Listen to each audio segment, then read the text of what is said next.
So, there's beautiful products that aren't very functional. Then, there's functional products that aren't very beautiful.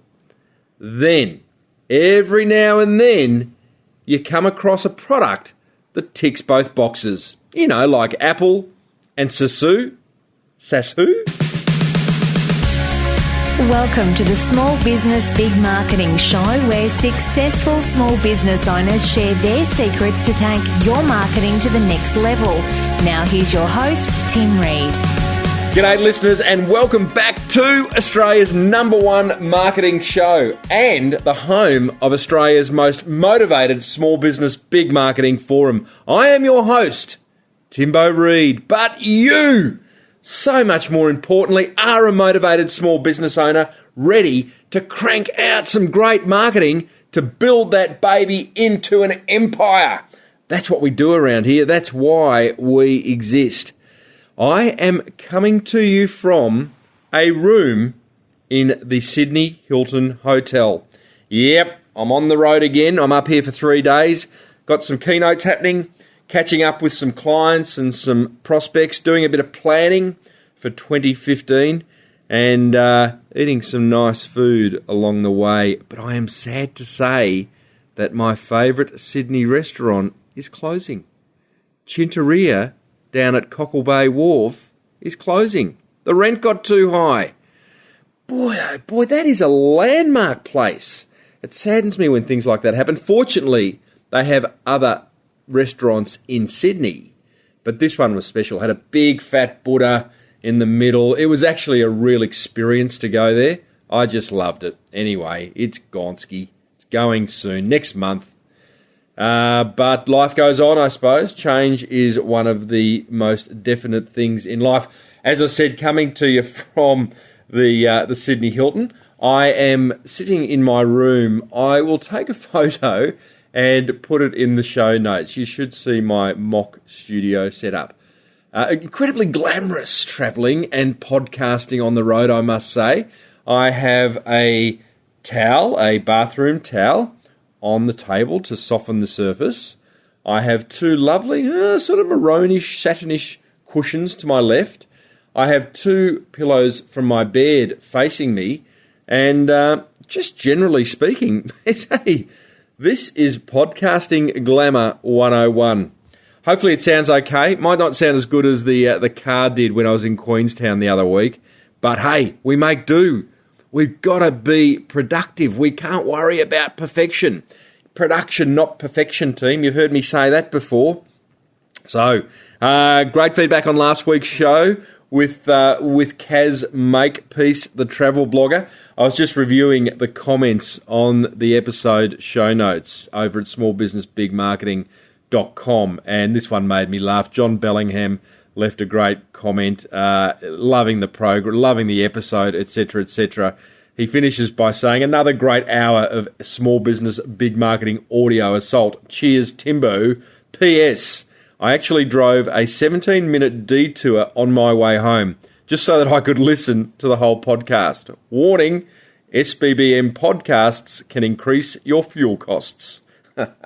Great, John. Well, thank you, mate, for hanging out. It's that constant discussion that all us podcasters have about how long should an episode be. Long as it needs to be, not a second more, I say. But, it is an interesting thing. We have the beauty of being able to create content to the length we choose, as opposed to a radio show that is confined by, times, by ad breaks and producers screaming down the talent's neck and all that type of stuff. But great, guys, I love reading the comments in the show notes. It shows me what you're thinking and feeling and learning from each episode. So head over to smallbusinessbigmarketing.com, find an episode that you did like and leave a comment. I read them all. I respond to every single one of them. Other great news, 99 Designs have renewed until the end of 2014. I'm very excited about that. So thanks for all of those who have supported 99 Designs. Head over to 99designs.com/SBBM and there'll be a little surprise there waiting for you. Hey, big show today, team. I chat with Marc Lehmann, founder of online accounting software Saasu, and I've got a listener question about The Boston Consulting Group Matrix? Oh, let's get stuck right in. Righto, let's get stuck into that listener question because it's incredibly academic and intellectual and it's scaring me and I need to get it off my plate so that we move on to fun things, fun marketing things. But I do appreciate the question. It's from Stephen. Stephen says, "Hey Timbo, hope you're well." I am, Steve. Just been to the gym before embarking on this this podcasting, this mock studio. He says, "I love the show. I'm only up to episode 55. So, Steve, you have got some surprises ahead, mate. Thank you so much for starting at the start and working your way through. So my old mate Lukey would still be sitting alongside me, I am guessing. But I am slowly making my way through. I have decided to have a career change and have started studying marketing. Nice. Hey, that's what I did. So far, what I've studied sounds interesting. I like this part, but I don't really see the application yet. Yeah, well, it's kind of like there's the marketing they teach in uni, and then there's the marketing that you do when you want to earn money and grow a business. Guess which one this show's about, Steve? He goes on to say, "Your show, however, speaks of things that are instantly applicable." Oh, goodness me! How dare I? Not sure if you have covered this since episode 55, but I've not heard of any of your guests or yourself speak about things like, wait for it, Porter's 5 Forces or the Boston Consulting Group Matrix. Are these things being used today by marketers? Says Steve. If so, is it mainly big business, not small business? Thanks for taking the time to read this. Regards, Steve. Well, here's the thing, Steve. Us motivated small business owners, like you, who tune in to this show, are motivated small business owners. We get stuff done. That's what this show's about.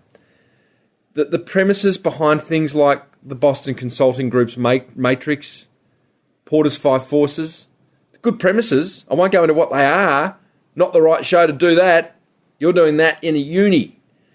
But, you know, there are certain marketing principles that apply no matter what size business you are. What I find is the bigger businesses use that language. I call it bullshit bingo. Am I allowed to say that? You know, when they use big words, be taking that offline. Hey? We just need to wash through that bit and we'll do the other bit. And I don't know, all this language that sometimes it freaks us small business owners out. But they do use, they probably would be more inclined to use the Boston Consulting Group Matrix. But it's not kind of language we use. I've not sat through meetings where someone says we must pull out the BCG Matrix and apply that. But what is the truth, Steve, is that there are certain marketing principles, I call them marketing wake-up calls, that apply to businesses of all sizes. And I've covered those 10 marketing wake-up calls over at smallbusinessbigmarketing.com. If you sign up there right now, I will send you a free video. It's about a 20-minute video that I created that goes through, this is the technical term for it, Timbo's 10 marketing wake-up calls. It's sort of like the BCG Matrix, but not. So have a listen to them, Steve. We here at the Small Business Big Marketing headquarters are all about taking swift marketing action, and we're into production, not perfection, as I said earlier. So hold on to the coattails here, Steve, and you will go places. Keep studying, keep learning all that theory, but you'll find that things are a little bit different out in the real world. Hey, by the way, I do love getting listener questions, and it's the reason I started the Small Business Big Marketing Forum. It's questions just like that we are talking about inside the forum. It's full of motivated small business owners. We're there to support each other, push each other along, have a laugh along the way. It's a wonderful community. It's the tribe, and I'd love to see you in there. So head over to smallbusinessbigmarketing.com, click on the forum button. It's $1 for the first 7 days. Hey, can't beat that. See if it works for you. It will, and I'd love to see you in there. That's the Small Business Big Marketing Forum, or the Inner Circle, as I also call it. Now, while we're on the topic of marketing theory, let me try and turn a little bit of design/branding theory into practice so that you can get some beautiful design, because it's kind of what this episode today is all about. You see, I talk about branding a lot. It's a term that gets thrown around by all types of people, I've got to say, and you may be wondering what it's all about. What is branding anyway? Scream people. In a nutshell, it's the set of perceptions people have about your company. You need branding to create an emotional connection with your prospects. Design is a major part in communicating your brand and standing out from the competition. And boy, is it important to stand out. But what options are available to business owners with little to spend on design? Many have turned to online marketplaces like 99 Designs to keep their brand fresh and healthy and looking beautiful on a budget. Small businesses get maximum creativity with 99 Designs contest model, where dozens of designers from around the world compete to deliver the best design for you. You get to be involved in the process and walk away with a logo, a brochure, stationery, a car wrap, or any other design that you're looking for that truly represents what you and your business stand for. Great design is a solid differentiator, team, as you'll shortly hear from today's guest.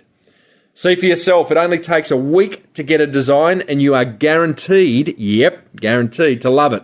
Visit 99designs.com.au/SBBM. That's for Small Business Big Marketing, SBBM. And get an exclusive listener gift of a $99 power pack of services, on average resulting in 185% more designs for you. And that's free today. 99designs.com.au/SBBM.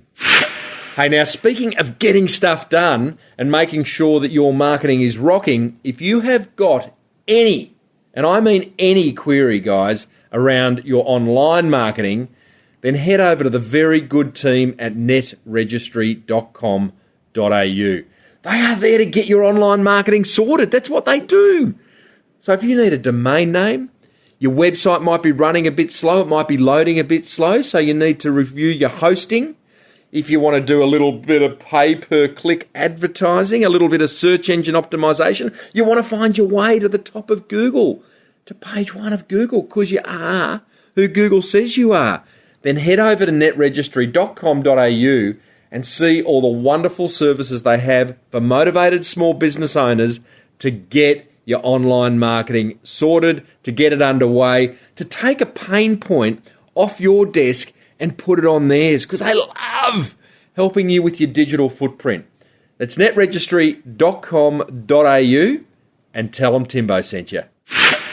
So, last week I mentioned we're having a meetup for Melbourne listeners, or you can be in another state, feel free to fly in. The meetup is on Thursday, September 24. From 4 o'clock, we will be getting together the forum members only, and then from 5 o'clock, all listeners are welcome. So you could join the forum between now and then and have an extra hour with some motivated business owners, including myself.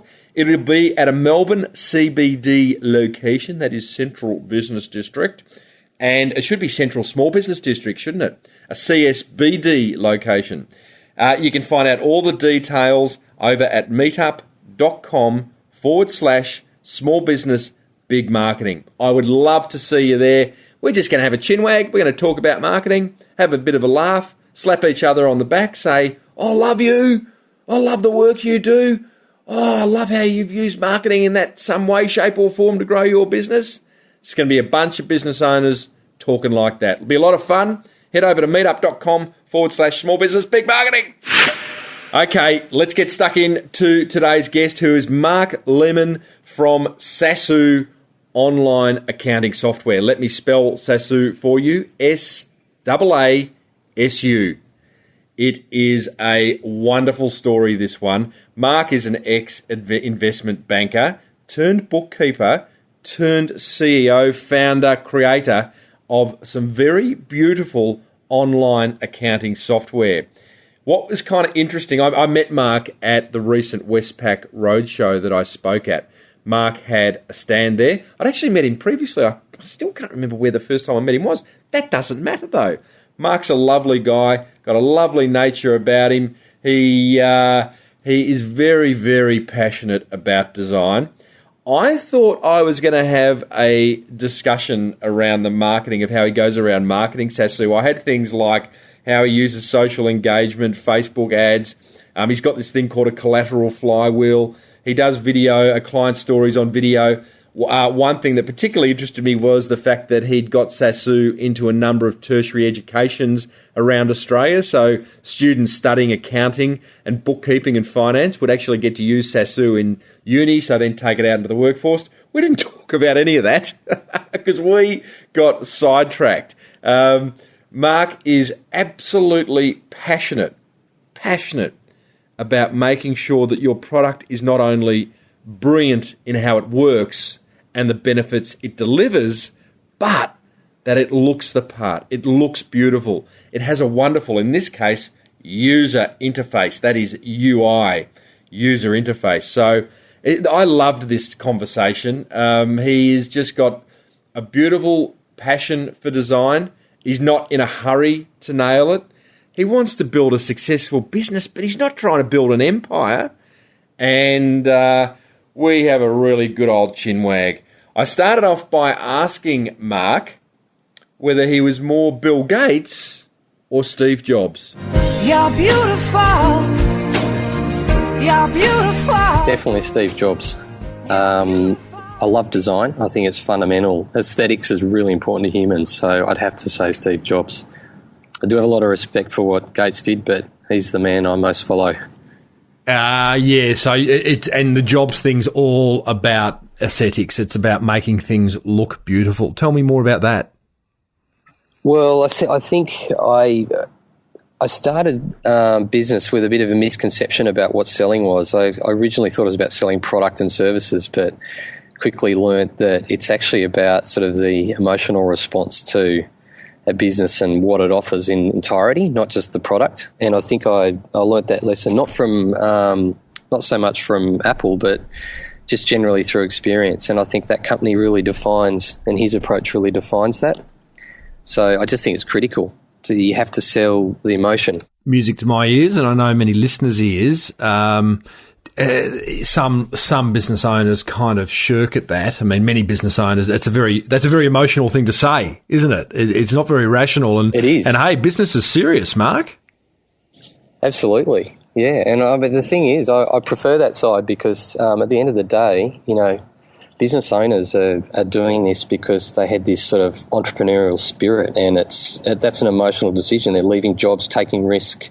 And that whole side of things is about the feeling they're getting from running a business, and those people are really passionate about their products and selling that, and selling the passion and selling right across their business, and not just treating it like a commodity, is what makes them successful. So I really believe in that emotional side of what people do. Well, let's have this discussion because what's particularly interesting about this discussion is that you are the founder of a piece of online accounting software. So, and how many accountants have I ever heard saying, oh, our business is boring. You can't make that interesting. You can't make that emotional. So let's just dig further into that. How have you gone? If I understand what you're saying is that you had this incredible passion around building some beautiful online accounting software. You needed to transfer that passion and emotion, actually, not passion.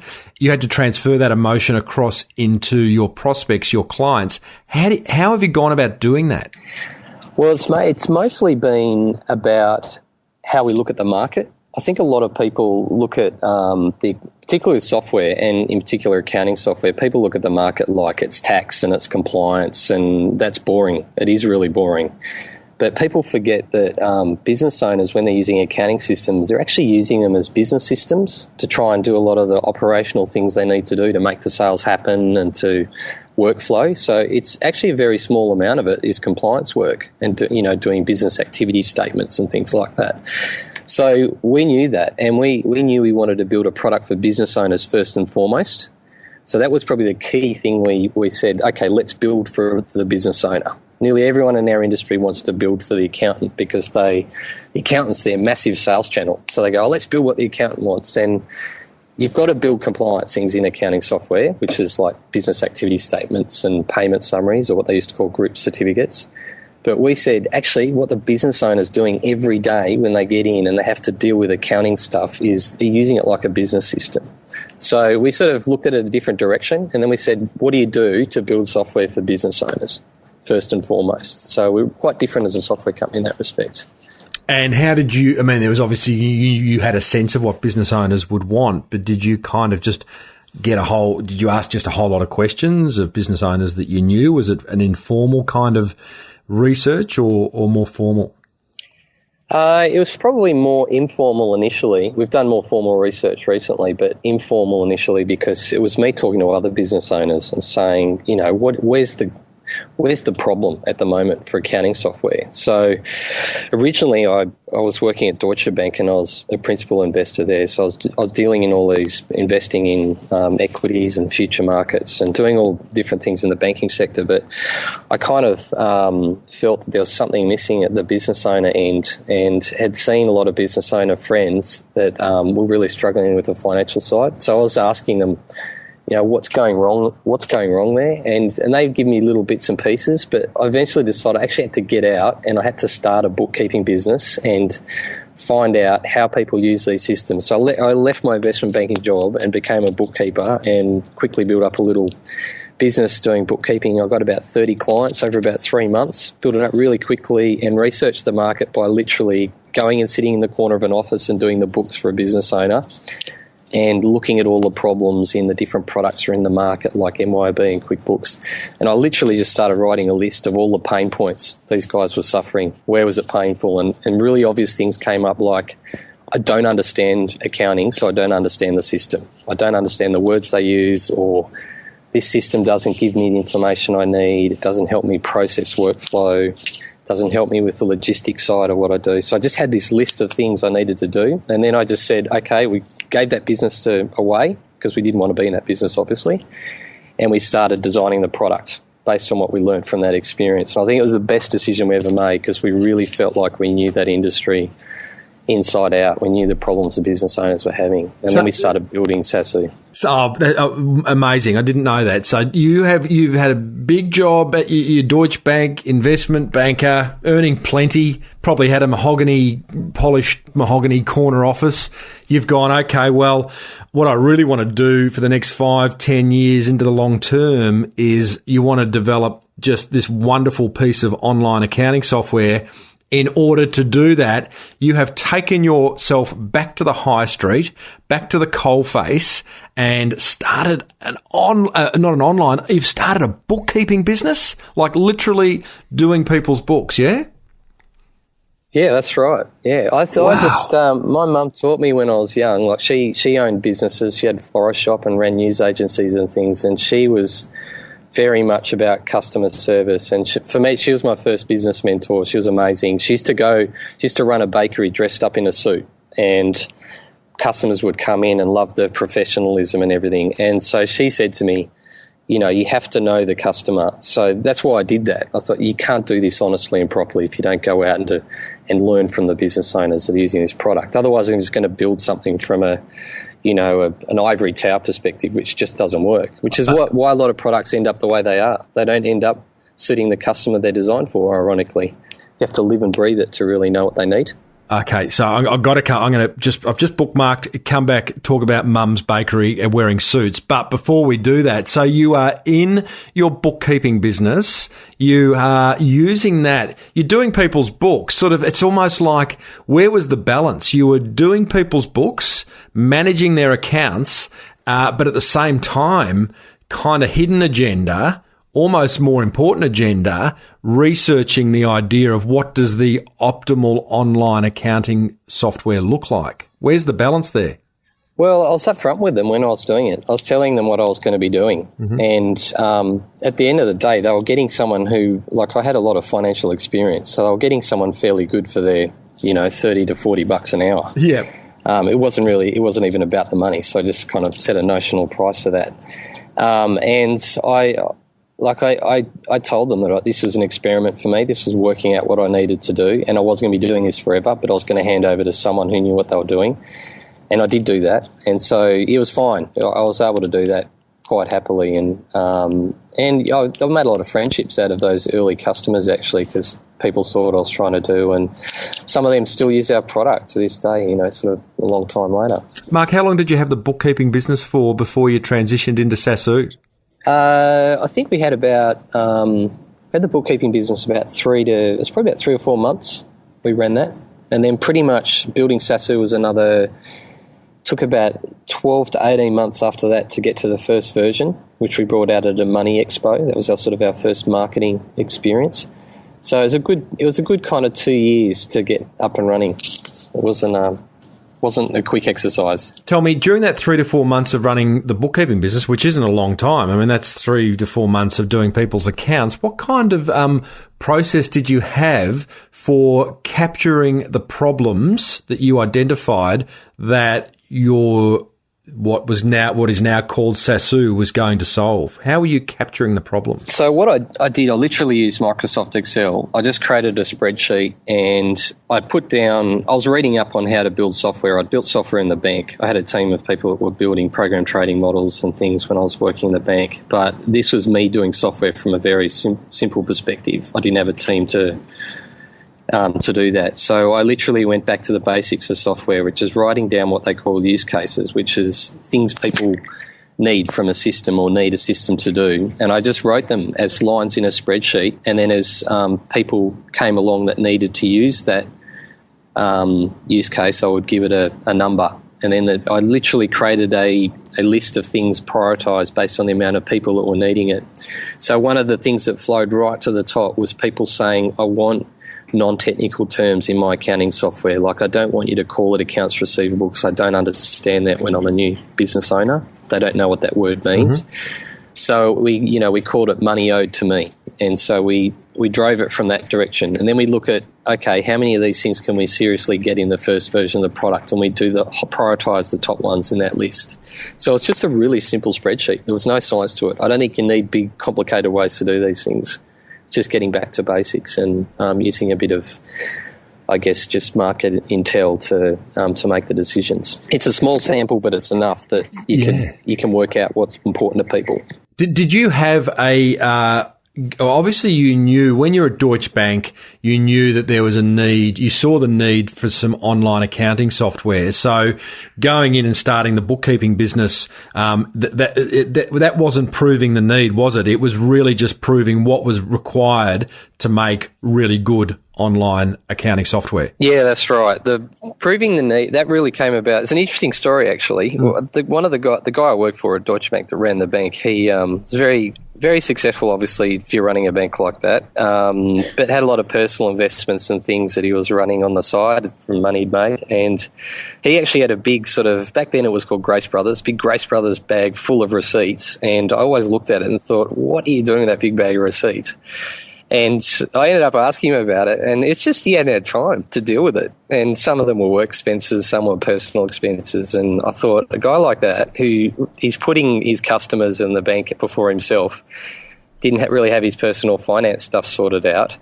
I thought, what does a guy like that use? He's not going to go and buy MYOB. He does not have the time, and it's actually bad use of his time to be using software like that. So I thought a guy like that actually needs something really simple to capture his expenses or have his personal assistant do that. And so I thought it has to be cloud-based because this was in 1998, we'd already decided inside the bank to not build any more software, just to build stuff that was web-based. So I thought, actually, this is a brilliant business idea. Go and build a web-based system and for simple finances for people to run their investments or their business. So that's how it came about. And I like the business idea because it was also difficult. I think whenever you get into a new part of the market, people naturally go and start businesses in the easy thing, but it's the hard stuff is where you make the money. So I thought building an accounting system is hard and doing that online is hard. So we're going to have a lot of competitive lead time where competitors aren't going to come into the market and fight with us because we're doing something quite hard and we'll have a head start. And that's essentially what happened. So it gave us a good start. Yeah, love it. Love it. Before we leave the bookkeeping business, because what I find interesting about that idea, and I'm sure many listeners will as well, was the fact that it was beautifully informal yet formal research, there was a bit of a cash flow. Okay, you were earning $30 to $40 an hour coming off the back of an investment banker's job. So I'm guessing cash flow at the time may not have been an issue for you. Correct me if I'm wrong, but you've kind of developed a way of testing an idea and honing an idea and still providing some cash flow.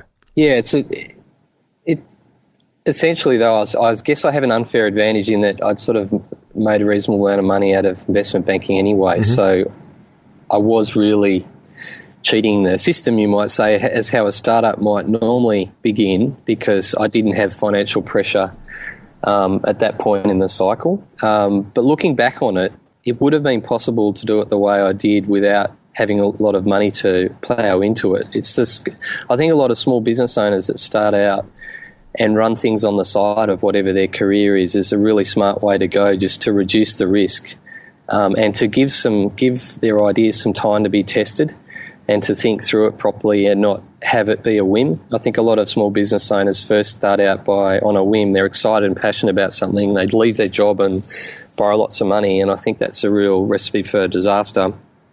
It's sometimes smarter just to do something on the side of what you're currently doing and build up slowly. So I kind of encourage staff in here to do that, and a lot of them in here have got online businesses they're building on the side of what they do inside Saasu, because it's a really good way to risk reduce a startup and learn before putting lots of dollars into it.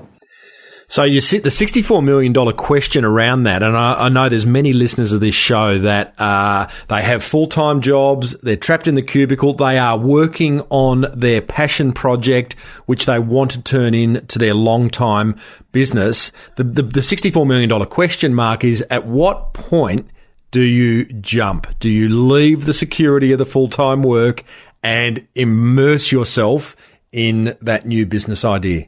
Well, I'm fairly aggressive on how you live your life. Like I'm one of these people that will take risk, and I guess I'm more of a risk taker than your average person.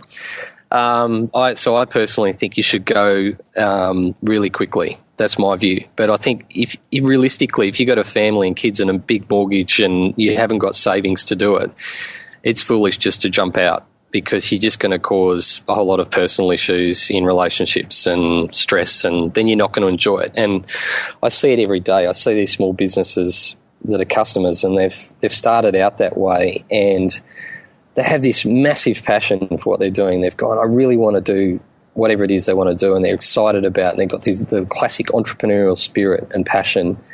And really quickly it gets killed because cash flow's not maintained. They don't know how they're going. They can't track how they're going cash flow wise. They're worried about raising capital, and all of a sudden this small business dream turns into this absolute nightmare. And I think for me that's the fundamental reason I'm in this business, is to try and solve that problem for business owners. So we do that by providing tools that help them understand how they're going financially and where the risks are and so on.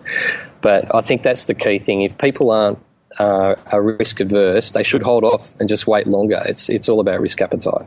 Yeah. There's and it does come down to the situation, where you are in life. I mean, you're single. Have you got some cash backing from a previous job, or are you got starting a young family? Have you got all sorts of expenses? It does depend. There is no straight answer to that. I was hoping there was, but clearly there's not. So tell me, let's just. I want to revisit the passion kind of discussion, but let's just kind of let's just put some numbers around where you are with Saasu. So you had 4 months of a bookkeeping business. At that point, you've gone, righto, it's time to start developing the first iteration, Saasu 1.0, and it sounds like you gave yourself 18 months to get that to market. How long ago was that, and how long has Saasu been around now? Yeah, that's right. We knew it was going to take some time. It's not a trivial exercise building accounting software, and we were trying to invent something that didn't exist too. It was a classic R&D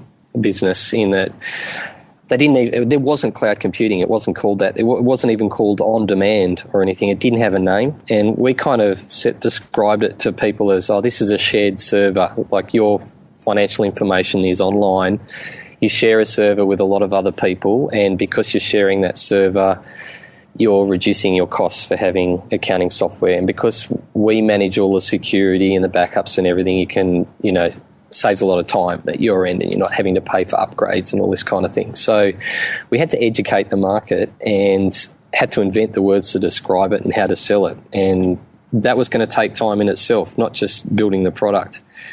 And we had to develop our own language around how you describe these things. So it was a long experience, but you never really stop building these things. We've never stopped doing things to the product. So it just keeps going. So where are you now with it, Mark? Can you kind of give us some numbers? Give us your scoreboard, if you like, number of users, revenue, staff, countries available in? Yeah, sure. So I think since we started, we've had about 100,000 people on the system. So it's in the tens of thousands of businesses now, and they tend to be larger businesses because we've been around for a while. We've built our product up to be able to scale. So it tends to have businesses that have got employees or are a bit larger, it's got an inventory system. So people that are assembling things or selling things online are the typical type of customer, or in retail businesses. So it's built a lot. And then there's probably, a good 3,000 accountants that use the system now, and we're across about 10 different universities Saasu's taught in. So it has come a long way, and but we're still a baby in the scheme of things. There's some big global companies that do this that are in the millions of customers in the software world, but it's still early days. It's a slow product cycle because moving online is not a quick thing that everyone in the world does instantly. It's kind of like the adoption of mobile and internet. It does take some time. So it's still early days. It's like the first 5 minutes of the football game really is how we see it at the moment. Tell me, you were, it sounds to me like you were the first online accounting software, correct? I think us and NetSuite in the US started about the same time from what I worked out. I didn't How know long they ago is existed that? when I started. I started in 98 and we incorporated in 2000, and I think NetSuite was around the same time. So we were busy doing something similar way back then, not knowing each other though. So it goes back a fair way. What have Xero's come along and obviously stolen some, I'd say, mind share. I don't know what the market share looks like. You can tell me. But Xero, to me, I would say, has got the biggest mind share awareness of, as you know, if I went out into the street and said to 100 people, tell me, name an online accounting software, I'm going to guess those who know what I'm talking about, 8 out of 10 are going to say Xero. MYOB, from what I understand, are moving in, were finally embraced the cloud. They were a little bit slower. Again, correct me if I'm wrong. I'm just making these observations as a punter almost. MYOB, up until recently, were still updating their software via sending out discs to clients and downloading, being able to download from the site. But if Xero and MYOB have got the lion's share, Saasu is kind of sitting there as now, despite the fact that you were a leader, are you more boutique in nature now? Yeah, we are, and that's by design. We wanted to run, like, we're a profitable business, and we didn't want to run a business that we had to raise a lot of capital and be worried about the next capital raising. Which is what Xero have done? Yeah, that's right. So Xero's model is what they call like a manufactured sales model, where you manufacture sales to increase the amount of customers you've got. Then you go back to the market with that increased customer base and you raise more capital. And then you do that again and you roll that over and over and you grow your business that way. So it's quite different. We're more what you'd refer to as a gravity sales model. So we try to attract customers that are sort of long-term customers, and we do that slowly without spending lots of marketing dollars. We find interesting high ROI ways to market instead of manufacturing that. So it's a different model. And then MYOB's dealing with the incumbency problem of hanging on to current customer base. So they're in a different situation again. They're dealing with the innovator's dilemma. And so there's three quite different business models. And we never wanted to be the big guy. We wanted to be something that people really loved and have a profitable business, because I don't think there's any point doing this if you're not sustainable. And I think Xero's got, I'm not sure, I think it's $40 million losses or something they're dealing with. And we said we just don't want to have that stress hanging over us and having to worry about can we get the next capital raising done. So it's a different mindset from the owners of this business to be more, I guess, enjoy the journey more and earn our customers in a different way. So it's a choice rather than something that's just evolved that way. I might be using the wrong term, but you guys, the owners of Saasu, more you want to build a brilliantly useful product, but you are not out to build an empire necessarily. You are There's some lifestyle kind of objectives amongst the owners. Actually, if I was going to say, if I describe it as thinking of Saasu, we're more of trying to look at the craftsmanship and the artistry of building software and what that means, and to build really, fantastic software that's aesthetically pleasing, works really well at high scale and for bigger businesses, and is high quality and is backed by a business that's making money. So we really wanted to build that in lieu of sort of, I think it's a bit of a vanity metric to say biggest is best. If you look at Apple's the most valuable company, but it has a tiny market share relative to what all the other guys have got. So it's hard to judge companies' performance based on the vanity metrics of revenue and customer numbers. It doesn't quite work that way, in my opinion. I love that. I love how you've described that, the craftsman of it. And you enjoy what you do. I reflect because, craftsman, you don't often hear that word when we're talking about online businesses, by the way. I was the last craftsman I think I saw was when I was in Florence in December, and I saw a guy chiseling out a Pinocchio, and I literally sat in his workshop for, I reckon, a good hour, if not two, and I just watched. Like time disappeared, and I can still smell the wood. And this guy, he was covered in shavings, and it was beautiful. There's not enough of that in this busy world. Yeah, that's right. I just think that the world is changing on what it demands from people in business, and it used to demand price mostly. It still does to a degree, but now companies like Apple have reshaped the market, and people are now expecting a certain sort of aesthetic, and they're expecting an experience from a service perspective, like with their Genius bars, and just how the company operates in the market. They're expecting something that's way bigger than just the product. And to really achieve that, you've got to have a design thinking type mindset as a business owner. You've got to say, how do I design what I offer in totality, not just the product, but how the service team interacts with the market, how the sales team interacts with the market becomes really important. And so a good example of that is we call what we do service as a sales channel. So we give really good service to cause sales. So it's not driven from a push to sell manufactured type of approach. It's like give great service, make sure the customer's happy, educate them, and we're involved in unis and startup community on that front to help with that. And then you will attract customers in, and they will talk about you in their community. And as a result, you will get sales. It's the secondary effect. It's like artists don't do art to make money. They do art to make beautiful things, and they kind of, even though those guys get rich pretty much after they die, they attract money, and it's not their primary motive. And we said we want to do that in the software world and the business world. We want to make it about getting the passion to the business owner, make a product that's beautiful and aesthetically pleasing, and then attract people. And then the money will happen because of that anyway. So it's a different sort of order in which we do things, you might say. And artistry and craftsmanship's about that. Have you been able? I came across a business yesterday. Just yesterday, I was actually doing some research on blogs, and I came across a business called Backcountry. It's an adventure retail business in the States, and it's one of those ones. It's sort of like Kathmandu. That business that sells all the different, from rock climbing to cycling gear to camping gear. It's called Backcountry, and they have got a really strong. What would you call it? Not environment, for culture, really strong culture where they employ just crazy adventurers, right?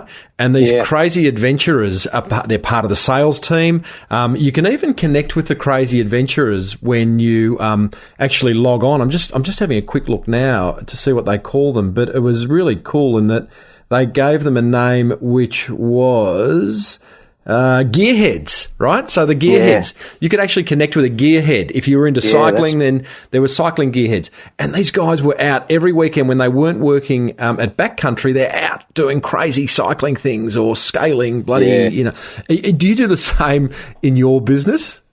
Yeah, we do. One of the first things I look for when I'm hiring people is, do they have something they've got going on the side or some sort of entrepreneurial spirit behind how they operate?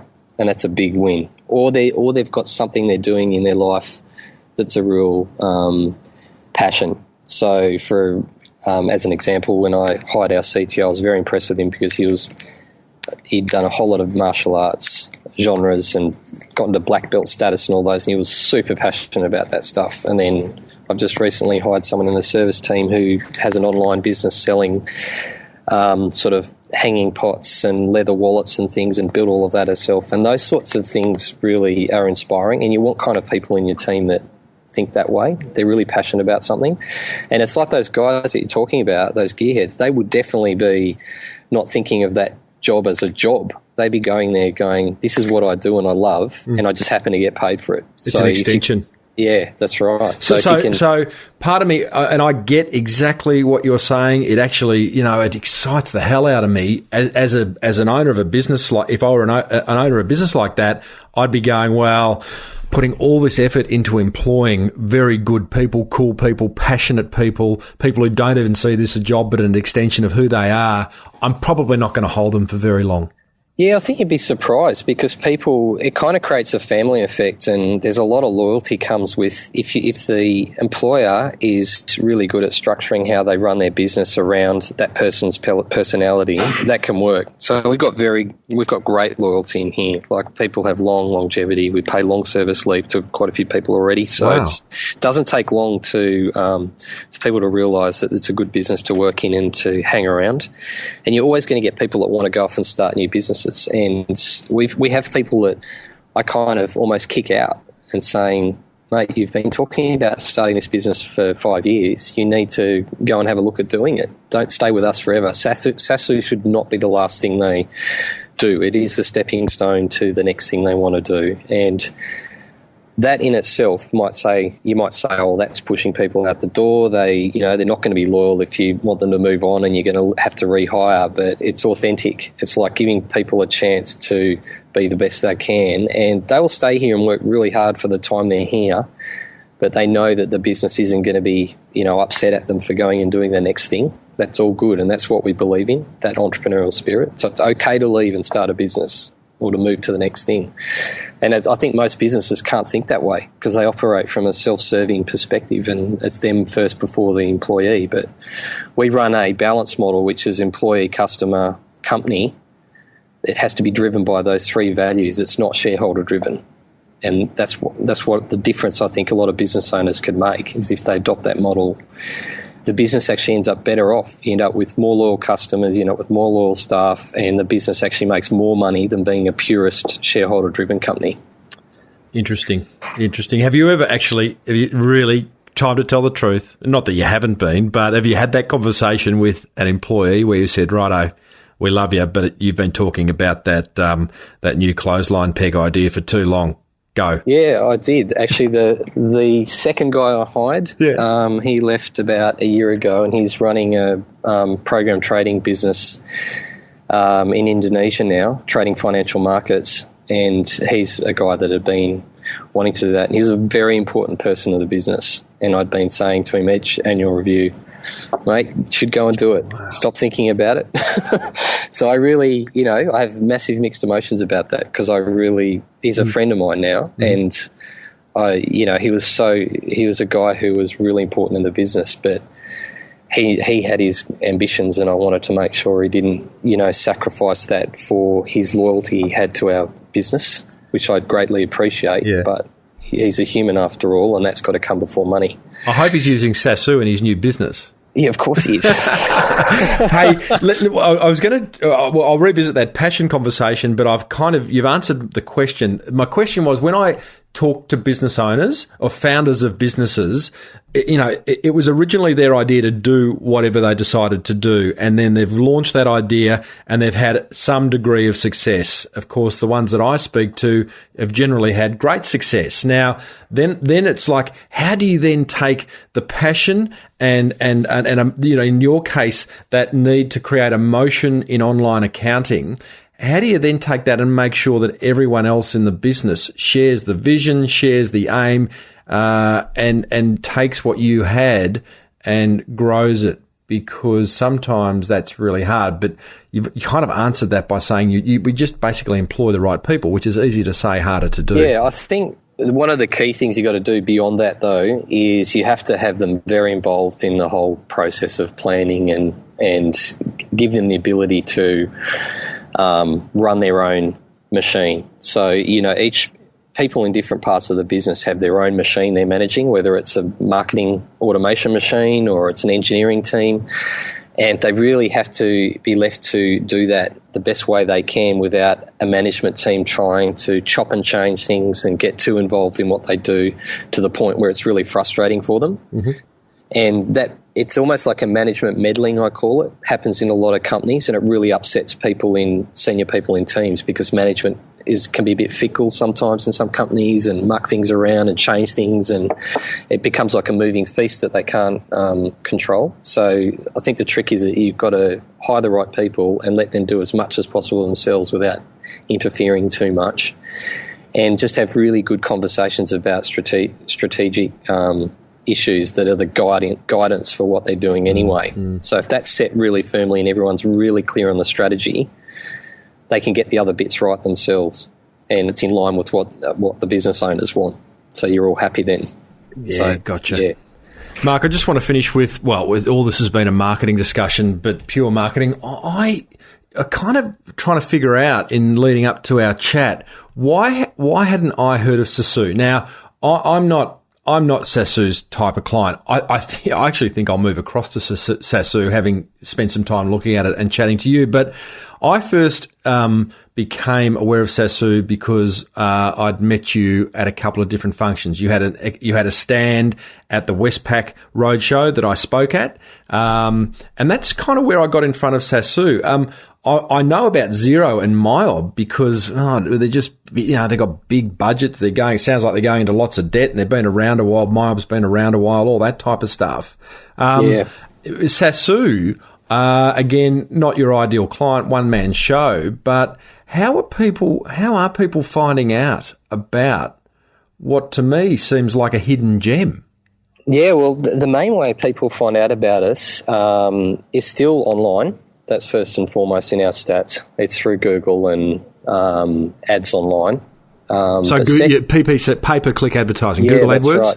Yep, and natural search as well. So just the natural listings. And we rank the top spot in Australia because we do have a lot of customers here in Australia and have been dominating this market. I think the total dollars in Saasu's system are still greater than what are run in Xero, for example, even though they're a much bigger company, mm-hmm. and that's because our customers tend to be quite large. So we still rank really well, and that helps a lot. When you say rank, is there a particular keyword that you're talking about? For things like online accounting and on accounting software, we wouldn't. That would be one of the older companies would generally win mm-hmm. that one. But for the new space mm-hmm. In online accounting. And so that's probably the fundamental one. But second, and very close second, is the classic word of mouth, word of web effect that we get from business owners. And that's because there's a bit of a myth in our industry that accountants tell people what to use for accounting software. And it is true to some degree, but it tends to be in the micro business space that happens. But as businesses get bigger, entrepreneurs tend to go to their fellow friends in business, or they go and do a lot of DIY in terms of when they're looking for a system as they get bigger. And so we're sort of more in that space. So that's why we approach business owners more, and the type of marketing we do is different. We go to events like we did when we met you, and so we pick up people from that direction. So we're not buses, banners and billboards type company like an MYOB or Xero. We're all about marketing automation. We do direct sales online. We use a lot of SEO, AdWords. We do content marketing. And do a lot of events too. And what we're trying to do is find the 20% of tech-savvy, slightly larger small businesses and focus on that as our market segment that we're after, instead of going for the sort of manufactured sales approach and spending hundreds of millions of dollars on putting ads on the back of buses. It's just not it's not the way we want to do things. Clearly. Yeah. Clearly. Much more slow burn. I mean, your priorities are just different. You've got this, there is a lifestyle need amongst the owners. You're happy for there's a love of aesthetic, of craftsmanship. It's just like this, if there was it's like slow food. It is, yeah. We refer to it as slow code sometimes. It's like slow food, slow code. It's like do the code right, make it work really well, and the products will scale and can deal with a business that starts out little, gets really big, still works for them. And so that's sort of what we try to do. You even talk slow. I love it. Yeah, I'm not a traditional sales guy. I'm a service guy. So, yeah, I love that. Hey, listen, Mark, before we finish, mate, just tell me, thank you for sharing everything there is about Saasu. Pleasure. I want to hear about your mum rolling up to her bakery in a suit. I don't get that. Yeah, well, so it was quite clever. It was a news agency and a bakery, and they went, let's knock the wall out between the two, because everyone wants to buy their newspaper and their milk at the same time. That's a fantastic business model. But my mum, she just used to say to me, look, you got to treat, doesn't matter what industry you're in, you have to treat the customer with a lot of respect, and if you want to earn respect, you have to present well and be professional. And a lot of people that appreciate that, which are high quality, sort of what they call royal loyal customers, would come to that shop because of how mum presented herself and the food and the news agency items as a single offering. And so she was doing that in a way already. She was saying it's not just about the bread or the milk, it's about her and the bread and the milk and how she operates. So I think that's the key takeaway, I reckon, out of my mum's experience is you got to look at it as the job lot. It's not just the product. Yeah, I wonderful, and she's built a brand, and she's built some emotional connection, and listeners of the show will know exactly what I'm talking about, because I think in today's day and age, and I've just been reflecting on this the last few weeks, because someone passionately asked me a few weeks ago in a keynote, how do I find my USP, unique selling proposition? And I might have mentioned, I might even be doubling up. I've talked about this so much recently. It might have been in an early, most recent episode, but the USP was invented by a 1950s ad guy, and back then products were different. The one fly spray had a better active ingredient than another fly spray. So there was a USP. Yeah. Nowadays, one could argue that most products are the same, and most service offerings are the same. So what's going to differentiate us is the way the people in that business go about the business. Absolutely. Yeah, I totally believe that. And you can see so many examples of it already out in the market. But the thing is, the good thing for small business owners that are listening is that you have a real opportunity, because still such a small percentage of businesses operate this way. There's very few apples out there. There's very few. It's less than 5% in my opinion. And that's a massive opportunity for a business owner who's in a difficult situation competing with lots of other people in a similar industry. It's an opportunity for them to say, okay, we can make ourselves unique in how we operate in the business. It doesn't have to be about the product specifically. It can be how they choose to operate. And so it's a great opportunity, I think, for many industries out there. Well done, mate. Listeners, you have been listening to Marc Lehmann, Chief Craftsman at Saasu. Like Yeah, well, time to change that business card, mate. I'm looking at it now. Chief Executive Officer doesn't ring true. Head over to Saasu. Great name, hard to spell. SAASU.com. Check it out. It's even if you don't need online accounting software, have a look at the site and how he's gone around about putting it together. It's beautiful. Marc, thanks so much for sharing, mate. Thanks, Tim. Appreciate it. You're beautiful. You're beautiful. Oh, I feel like I need to just slow down. I loved that chat. Did you like it? I liked it. It was slow. It was kind of comforting. was kind of how life should be. Hey team, what did you learn from that? I learned a lot. I want to share my top 3 with you thanks to Net Registry and 99 Designs, because there's so much gold in that little fireside chat. There was I got a top 3, probably going to go top 4 because I just can't decide. Number 1, I think we should all just slow down. I loved Mark's reference to slow code. I'll give you a little insider tip. I have a little, is it a process? I don't know what you call it. I do a thing called Jam, just a minute. And every hour I stop for 1 minute. I have a little chime that goes off on my computer and I meditate for 1 minute just to kind of flush out the head, get back to normality, loosen the load, so to speak. So slow down, slow code, slow food, jam. Number 2, learning from Mark, pay attention to aesthetics. Hard word to say, hard to spell, important though. Get a grip on how your business looks. We're a judgmental lot, team. We are so judgmental. And the visual emotion and the visual look that we create for our businesses is one of the first things your prospects and your clients see. And we do make a subconscious, maybe sometimes conscious decision. You want to make your brand look beautiful? Head over to 99designs.com.au/SBBM and you're away. That's how you solve that problem.